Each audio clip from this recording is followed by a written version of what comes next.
Jai Gurudev and happy monsoon to all of you. As you know, in the last video, we did the exercise of chapter 2 in the Learn Well. आज हम वही exercise activity book में करेंगे. किस में करेंगे?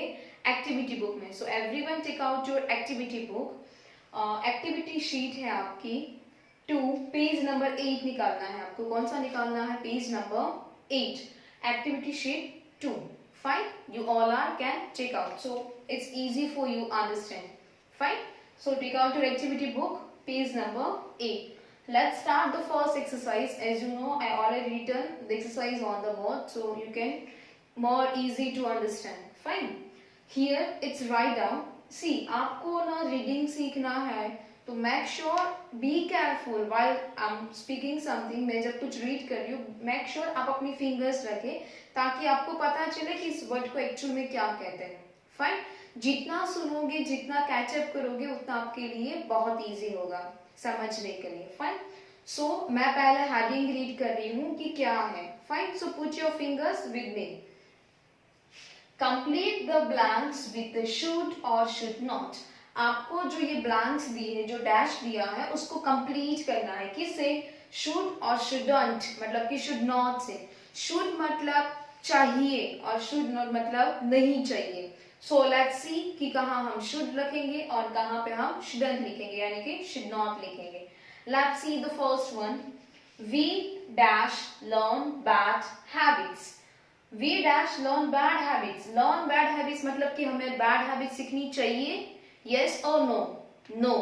तो should और shouldn't. Should, no. Shouldn't. We should not learn bad habits. हमें बैड हैबिट्स नहीं सीखनी चाहिए. नहीं चाहिए मतलब कि shouldn't. So write down here the shouldn't. Shouldn't किसका शॉर्ट फॉर्म है? शुड नॉट का. तो in the first blank you have to write down shouldn't. You can write with me, either you can write letter. पहले देख लो as you are comfortable. Okay. Next one. We dash learn good habits. हमें good habit सीखनी चाहिए. Yes और no? Yes. तो we write down should not shouldn't. हमें good habits नहीं सीखनी चाहिए कि सीखनी चाहिए?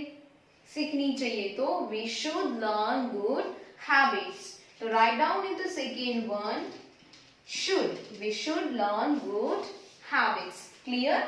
Now the third one. We dash tell lies. Lies मतलब झूठ. Tell मतलब कहना. क्या हमें झूठ किसी को कहना चाहिए? No, it's bad habit. तो we write the shouldn't. We shouldn't tell lies. हम किसी को झूठ नहीं कहेंगे. हमें नहीं कहना चाहिए. तो we shouldn't. Write down in the third one shouldn't. See shouldn't में एन के बाद मैंने एपोस्ट्रोफी टी किया है. मतलब कि ये जो ऊपर है ना, ये जो, उसको एपोस्ट्रोफी कहते हैं. क्या कहते हैं? एपोस्ट्रोफी. एंड उसके बाद जो लेटर होता है यानी कि एपोस्ट्रोफी टी, तो it's called shouldn't. If you write in the cursive writing, N पे आपको स्टॉप करना है, देन आफ्टर ऊपर ये साइन लगानी है apostrophe, and then you have to write down T. You can not T N के साथ आप ज्वाइन नहीं करोगे. Okay. Be clear. The next one, fourth one, we dash speak the truth. Yes, हमें सच बोलना चाहिए. Speak मतलब बोलना, truth मतलब सच. तो हमें सच बोलना चाहिए. तो should or shouldn't?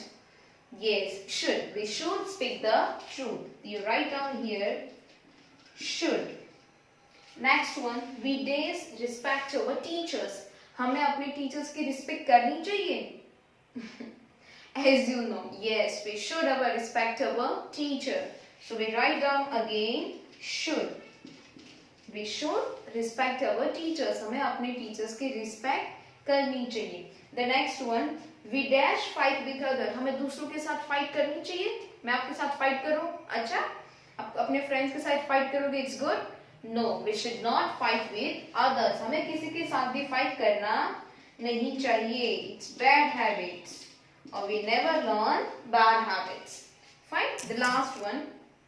We days love birds and animals. हमें birds और animals को love करना चाहिए.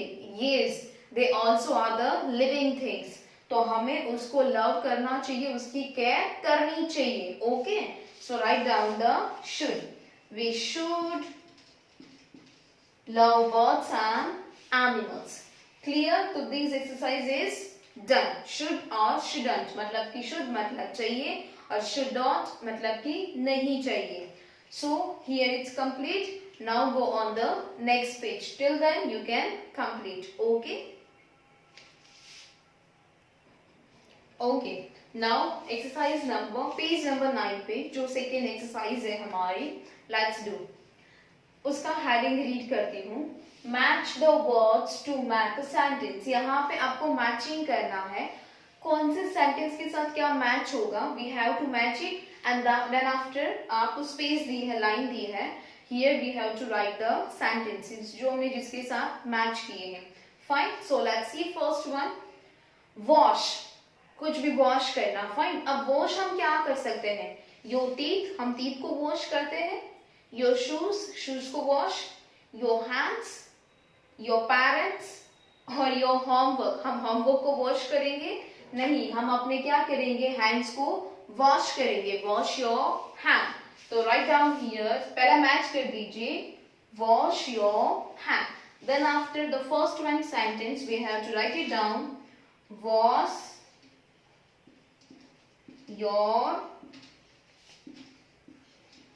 hands. Full stop. First letter capital and the last we have to put the full stop. The second one, brush. Brush your teeth, brush your shoes, brush your parents or brush your homework. Which one is we can match? Brush your teeth. हमें अपने teeth को क्या करना चाहिए, brush, ना कि homework को brush करना है. So next one, brush your teeth. Write it down. B capital. Brush your teeth and then put the full stop. Okay, don't forget to put a full stop. Third one, polish. किसी चीज को polish करना, उसको जो shine देते हैं, that called polish. अब polish में क्या बचा है, polish your shoes, polish your parents या पॉलिश योर होमवर्क. हमें अपने शूज को पॉलिश करना चाहिए. राइट और रॉन्ग? यस. तो polish your shoes. The third one, P capital. Polish your shoes. Full stop. The fourth one, finish your parents or finish your homework. Finish your homework. Finish your homework. Write down the fourth one. Finish your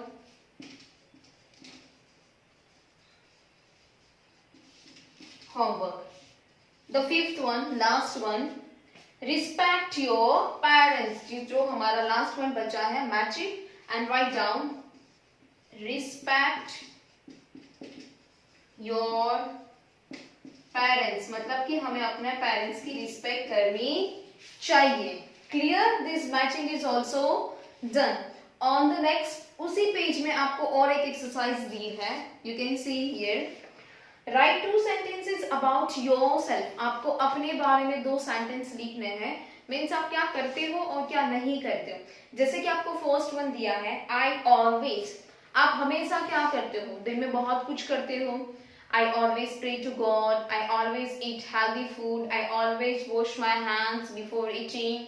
फिर I always speak the truth, I always help the others, I always respect my parents. जो आप करते हो वो आपको लिखना है. The next one, I never. जो आप नहीं करते हो वो आपको लिखना है. जैसे कि I never learn bad habits, I never hurt to others, I never push to others. फिर I never tell lies. जो आप नहीं करते हो वो आपको लिखना है. You have to write it one sentence. Clear this one exercise? Now see here. आपका जो पेज नंबर 10 पे जो एक्सरसाइज दी है उसमें rearrange the words to make a sentence. आपको जो वर्ड्स दिए हैं वो सेंटेंस दिया है, उसके वर्ड्स उल्टे पुल्टे आपको सीधे करके लिखने हैं. But this exercise we will do it letters. Okay, page number 10 and page number 11, this exercise we will do it later. Okay, so skip these both the page. You can't write anything on that page. Now to directly come on the page number 12. Till then complete this exercise. Okay. तब तक मैं erase करके next exercise लिख देती हूँ. After this you have to take out your page number 12. So okay, with the good and neat handwriting you have to complete this exercise. Okay, so this is the page number 12. Now this is your last exercise for this chapter 2. Page number 12 पे आ जाइए फटाफट से. Okay fine, मैं heading read करती हूँ. Put your fingers. Choose the right word for each blank. Again I repeat, choose the right word for each blank. अब यहाँ पे जो ब्लैंक दिए है वहां पे आपको ऑप्शंस दिए हैं, उसमें से जो करेक्ट आंसर है वो आपको लिखना है. Fine, let's see the first one. Madhu, क्या लिखा है? Madhu dash dance. इज और कैन. कैन का मीनिंग क्या होता है? करना, कर सकती है, ऐसा. Okay, Madhu is dance. अगर मैं इज लगाती हूं तो मधु डांस है, इज मतलब है, तो मधु डांस है. कोई लड़की डांस हो सकती है? कोई पर्सन डांस हो सकता है? नहीं. अब मैं दूसरा लगाती हूँ, मधु कैन डांस. मधु डांस कर सकती है. कैन मतलब करना, कर सकती है वो. तो यस, मधु डांस कर सकती है. This is the right answer. तो we write it down. Can. Madhu is a dance is not correct, क्योंकि मधु डांस नहीं है. मधु डांस कर सकती है, तो we write down Madhu can dance. जैसे कि आप कोई चीज कर सकते हो, जैसे कि you can play, you can run. Please hurry up, जल्दी भागो. यू कैन रन, कि आप और तेज भाग सकते हो, तो मतलब कि कैन का इस्तेमाल किया है. तो मधु कैन डांस. मधु डांस कर सकती है, मधु डांस नहीं है. That's why I right it down here can. Fine, the next one. Climb this tree. Tree पे चढ़ना. क्लाइंब मतलब चढ़ना. कहाँ? ट्री के ऊपर. शुड मतलब चाहिए और लेट्स मतलब चलो. तो अब ट्री के ऊपर चढ़ना चाहिए कि चलो हम ट्री के ऊपर चढ़ते हैं? इट्स चलो हम ट्री के ऊपर चढ़ते हैं. फाइन ना. बचपन में छोटे छोटे बच्चे ट्री के ऊपर चढ़ते हैं जो विलेज में होते हैं. क्या आप चढ़ते हो? It's good activity. So you should let's climb this tree. चलो हम पेड़ के ऊपर चढ़ते हैं. तो हम क्या लिखेंगे? लेट्स. ये शुड मतलब कोई सजेशंस नहीं दे रहे कि भाई ट्री के ऊपर तुम्हें चढ़ना चाहिए, ये वो नहीं है. चलो बस हम ट्री के ऊपर चढ़ते. चलो हम पेड़ के ऊपर चढ़ते. तो let's climb this tree. Next one. Boys this flying kites. Flying मतलब कि पतंग को उड़ाना. फ्लाई मतलब उड़ाना, काइट्स पतंग, बॉयज लड़के. अब ऑप्शंस दिया है आर और should. Boys should fly kites, boys को पतंग चगानी ही चाहिए, या तो बॉयज आर फ्लाइंग काइट्स, बच्चे मतलब कि लड़के पतंग उड़ा रहे हैं. तो ये सिंपल, बच्चे यानी कि लड़के पतंग उड़ा रहे हैं. तो हम क्या लिखेंगे? Are. Boys are flying kites. Boys should flying kites नहीं, हम कोई ऑर्डर नहीं देना चाहते, उसको कोई रिक्वेस्ट नहीं कर रहे कि लड़के को तो पतंग उड़ानी ही चाहिए. नहीं आती है तो नहीं उड़ाएंगे भाई. तो बट यहाँ पे क्या है? फ्लाइंग की, वो अभी उड़ा रहे हैं. तो बॉयज आर फ्लाइंग काइट्स, बच्चे पतंग उड़ा रहे हैं. Fine. Next. The baby is sleeping. आपको बेबी का पिक्चर भी दिया है, यू कैन सी. बेबी क्या कर रही है? वो भी सो रही है. तो baby is sleeping. Baby can sleeping, baby सो सकती है. तो ये सब सो सकते हैं ह्यूमन बींग्स. तो हमें ये बताने की जरूरत नहीं है कि बेबी सो सकती है. बेबी इज स्लीपिंग, बेबी अभी सो रही है. तो we write down is. Fine. Next one. You dash not eat in the class.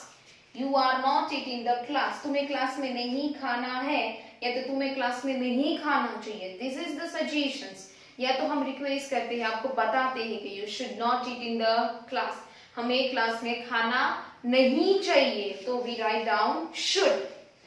You should not eat in the class. मतलब कि तुम्हें क्लास में नहीं खाना चाहिए. Fine. Next. Birds fly, animals dash. Can मतलब कर सकते हैं, can't मतलब नहीं कर सकते. Can't, as you know, in the first chapter we write down the short form of cannot. Cannot का short form क्या होता है? Can't. So birds fly कर सकते हैं. Yes, birds have a wings, so they can fly. तो हम क्या लिखेंगे? Can. Birds can fly, birds fly कर सकते हैं. एनिमल्स को देखा कभी? एलिफेंट को उड़ते हुए देखा? शेर को उड़ते हुए देखा? डॉग को देखा? नो. तो animals can't fly, so we write down can't. Clear everyone? Animals can't fly और बर्ड्स कैन फ्लाई. तो हियर हमारा चैप्टर 2 एक्टिविटी शीट्स हमारी डन होती है. Okay, write the answer with the understanding. आप अच्छे से समझिए. Then after you have to fill the answers with the clean and neat handwriting. Till then, keep practicing. Thank you. Have a nice day. Stay at your home, stay fit and stay happy. Bye bye.